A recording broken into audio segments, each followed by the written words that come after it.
Carter Roy and Elena von Storheim are Derek and Amy, a married couple on the outs producing a found-footage horror movie about a married couple on the outs producing a found-footage horror movie. What we see, however, is all told from the perspective of Chris O'Brien's Mark, who also happens to be Derek's brother in charge of documenting the making of the movie within a movie, and who also happens to be very much in love with his brother's would-be ex-wife. And what plays out is exactly what you might expect in the umpteenth Blair Witch Project knockoff, in Found Footage 3D. Hi, I'm Cinematico Magnifico of AmoralCrackpot.com, and welcome to the Nightly Chill.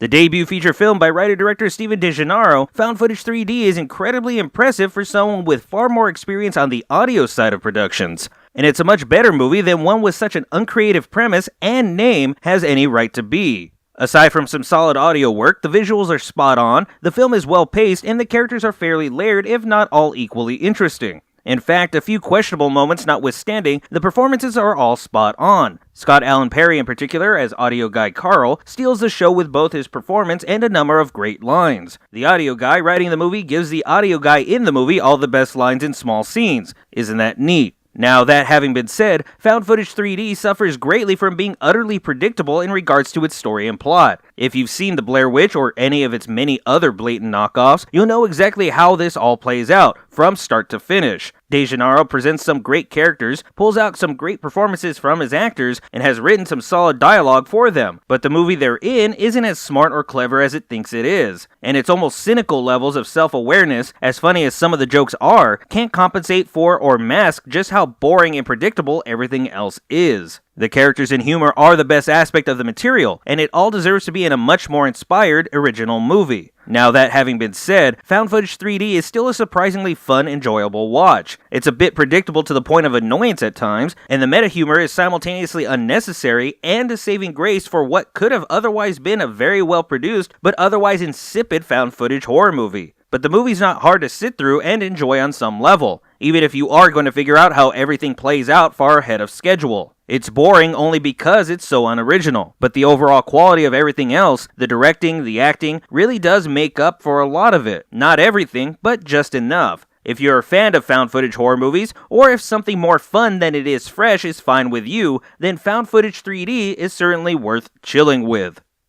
That's going to do it for us tonight on the Nightly Chill. If you enjoyed this video, be sure to like, subscribe, and follow, and also be sure to leave me any questions, comments, suggestions for future reviews, and maybe even discuss today's movie at greater length.